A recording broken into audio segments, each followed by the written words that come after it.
नमस्कार दर्शकों। आज की हमारी कहानी का नाम है नौकरी वाली बहू चाहिए। लखन जी का छोटा परिवार था। एक बेटा और दो बेटी। दोनों बेटी बड़ी थीं, बेटा छोटा था।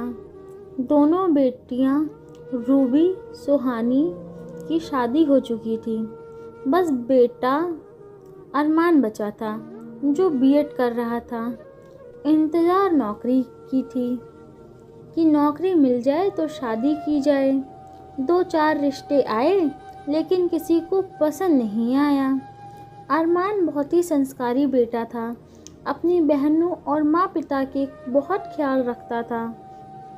लखन जी और रीना जी को यही सुनने को मिलता था, इस कलयुग में तुम्हारा बेटा बहुत अच्छा है। कलयुग का बिल्कुल भी असर नहीं है। ईश्वर सबको ऐसा ही बेटा दे। ये सुनकर लखन जी और रीना जी दोनों बहुत खुश होते थे। अरमान का बीएड की पढ़ाई पूर्ण हुई, जॉब भी मिल गई। जॉब मिलते ही अरमान अत्यंत खुश हुआ।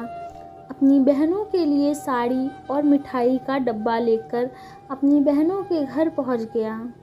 वहाँ बहनें भी इस खुशखबरी को सुनकर बहुत खुश हुईं और प्यार से अपने छोटे भाई अरमान का माथा चूम लीं। दोनों बहनों से मिलाकर वापस आया।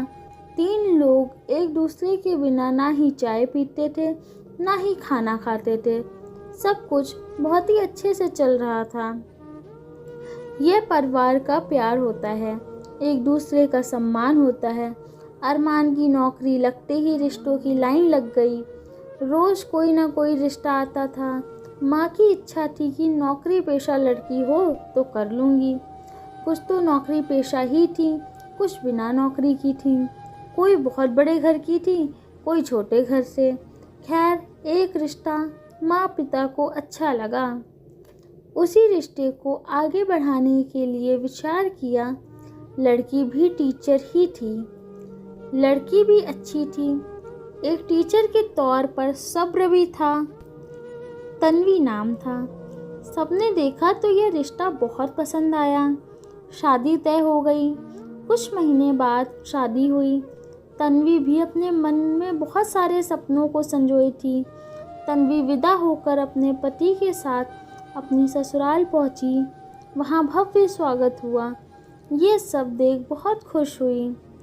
1 हफ्ते की छुट्टी ली थी, उसके बाद ज्वाइन करना था। सारे रिश्तेदार अपने अपने घर गए। बेटियों की भी अच्छे से विदाई हुई। रूबी और सुहानी ने भी अपनी छोटी भाभी को बहुत अच्छे अच्छे गिफ्ट दिए। जितना प्यार अपने भाई से करती थी उतना ही अपनी इकलौती भाभी से भी करती थी। 1 हफ्ते बाद तन्वी को स्कूल जाना था, तो जल्दी जल्दी जितना हो सकता था उतना काम करके अपने लंच बॉक्स और अरमान को लेकर दोनों एक ही साथ निकल गए। यह रीना जी को बुरा लगने लगा कि बहू तो आधा अधूरा काम करके निकल जाती है। कोई नहीं, मुझे भी अच्छा लगता है, मेरी आदत भी तो है, बाकी काम घर चमका कर रखती है। बाकी का काम खुद करना पड़ता था। एक दिन रीना जी की सहेली आ गई और पूछने लगी, अरे बहू कहाँ है? तुम ये सब कर रही हो? रीना जी ने बताया कि वो जॉब करती है। 1 हफ्ते की छुट्टी ली थी, आज ही से ज्वाइन की है। बहुत अच्छी है, जितना हो पाया उतना करके गई है, बाकी मैं कर लूँगी। आखिर आज तक तो मैं ही करती आई हूँ। एक दिन जब तन्वी वापस आई तो सासू माँ ने बेटे और बहू दोनों को एक साथ बैठाया और बोला कि बेटे, तुम नौकरी छोड़ दो। लोग तरह तरह की बातें करते हैं कि 1 हफ्ते नहीं हुए बहू को नौकरी करा रही हैं। तब तक तन्वी को बोलने का मौका ही नहीं मिल पाया।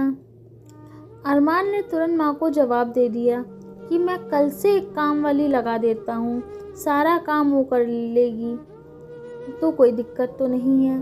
अगर नौकरी मिल गई तो करने दो माँ। आप तो देख ही रही हो कितने लोगों को नौकरी ही नहीं मिल रही है।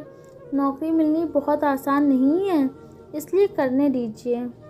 माँ ने बोला, ठीक है, जैसा तुम समझो।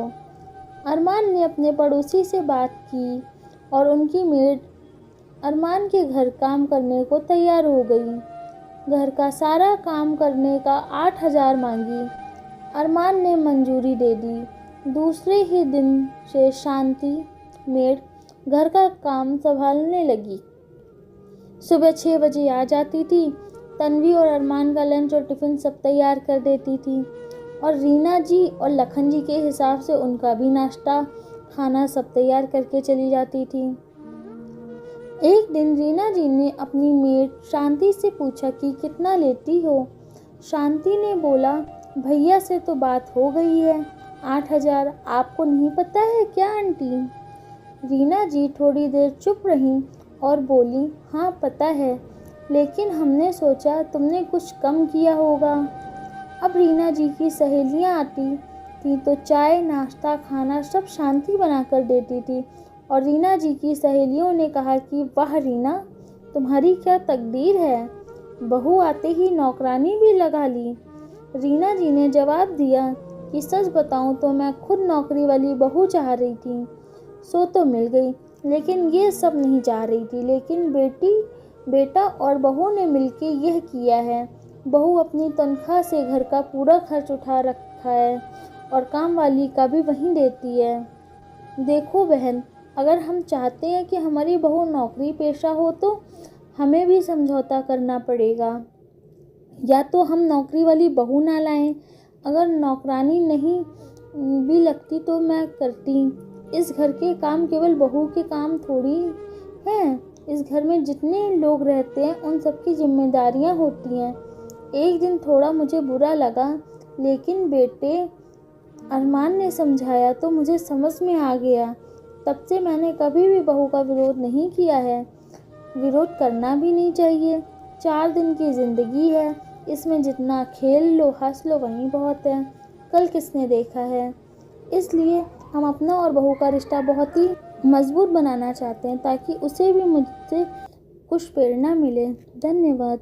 अगर आपको हमारी कहानी पसंद आई हो तो वीडियो को लाइक करें, कमेंट करें, शेयर करें और चैनल को सब्सक्राइब करें।